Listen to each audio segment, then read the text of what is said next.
Hello student, एक बार फिर मैं अपने YouTube चैनल के माध्यम से आप लोगों से जुड़ने का प्रयास कर रहा हूं।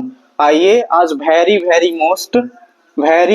मोस्ट क्लास 10 के हिसाब से, कक्षा 10 के हिसाब से एक ऐसी विधि, एक ऐसा सवाल जो हर एक एग्जाम में, हर एक पेपर में आपसे पूछा जाता है, ठीक है ना, उसको समझने का, उसको पढ़ने का प्रयास करेंगे। यदि आप चैनल पर नए हैं तो चैनल को सब्सक्राइब करिए, लाइक करिए और ज्यादा से ज्यादा शेयर करिए, ठीक है।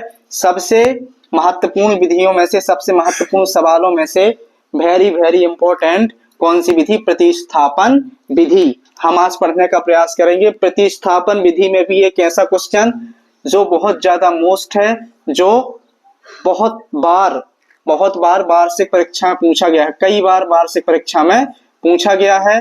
ऐसा सवाल हम समझने का प्रयास करेंगे। चलिए देखते हैं प्रतिस्थापन विधि क्या होती है। सबसे पहले इसको समझ लें।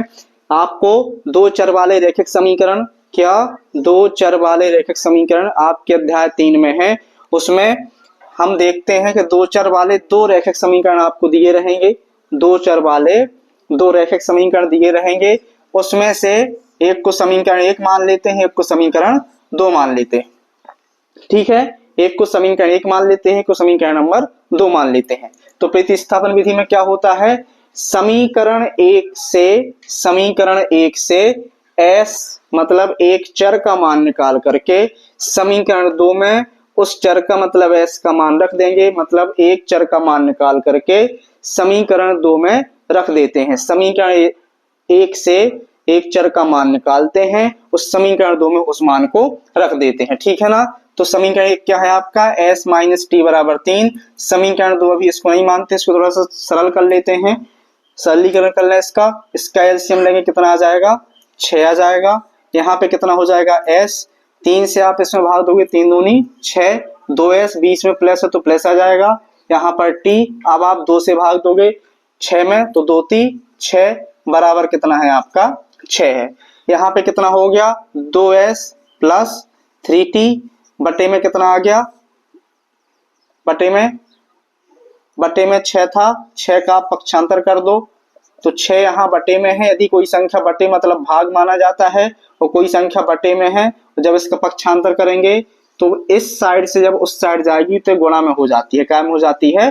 गुणा में। हमने कहा कोई संख्या यदि भाग में है तो पक्षांतर करने पर वह संख्या गुणा में हो जाती है। तो क्या हो जाएगा? 2s प्लस 3t और बराबर कितना हो जाएगा? 6 छंग 36। अब इसको मान लो आप समीकरण नंबर 2। समीकरण 1 है हमारा s माइनस टी बराबर 3, समीकरण 2 है 2s धन 3t बराबर 36, ठीक है। तो समीकरण 1 से हमने बोला कि प्रतिस्थापन विधि में क्या करते हैं? समीकरण 1 से x का मान या s का मान या किसी भी चर का मान निकाल करके समीकरण 2 में रख देते हैं।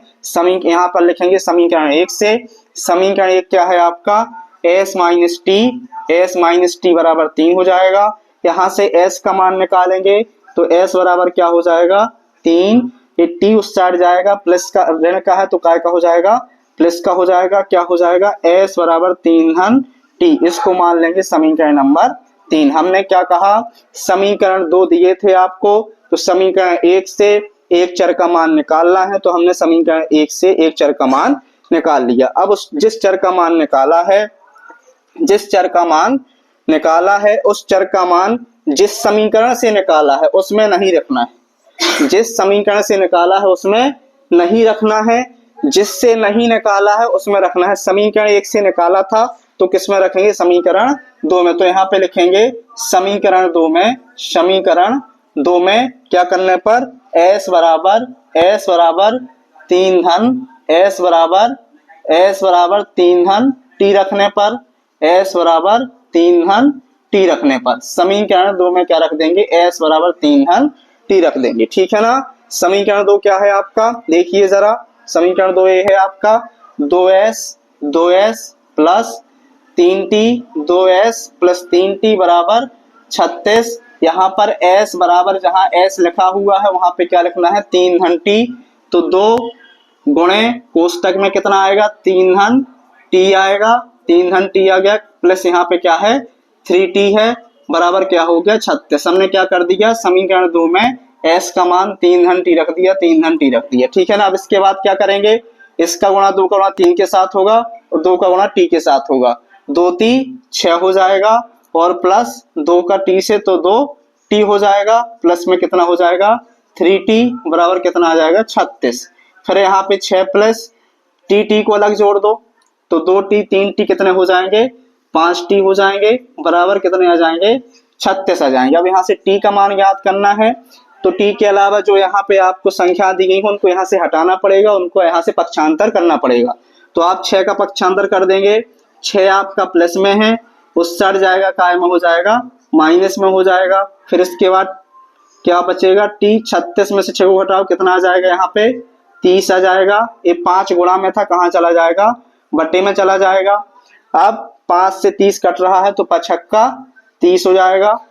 तो t का मान कितना आ गया 6 आ गया। t का मान मिल गया हमें, एक चर का मान मिल गया। जो मान मिला हमें उसको रख देते हैं समीकरण 3 में। कैसे रख देते हैं समीकरण 3 में, तो यहाँ क्या लिखेंगे समीकरण 3 में t बराबर 6, t बराबर 6। समीकरण 3 में t बराबर 6 रखने पर क्यों रख रहे, क्योंकि अभी हमको s का मान चाहिए। तो s बराबर क्या हो जाएगा 3 धन t हो जाएगा। तो s बराबर 3 धन t का मान कितना है 6, तो s बराबर दोनों को आपस में जोड़ दो कितना हो गया 9 हो गया। s का मान 9 हो गया और t का मान 6 हो गया, ठीक है ना। दो चर वाले रैखिक समीकरणों में से चरों का मान ज्ञात करने के लिए प्रतिस्थापन विधि का यूज किया जाता है। इसमें क्या करते हैं कि दो समीकरण आपको दिए रहते हैं, दो समीकरण में से एक समीकरण से किसी एक चर का मान निकालते हैं और उसको समीकरण नंबर 2 में रख देते हैं। इस प्रकार से हमें प्रतिस्थापन विधि के बारे में समझना है, ठीक है। यदि आपको वीडियो अच्छा लगा हो तो लाइक करें, शेयर करें, फॉलो करें। धन्यवाद।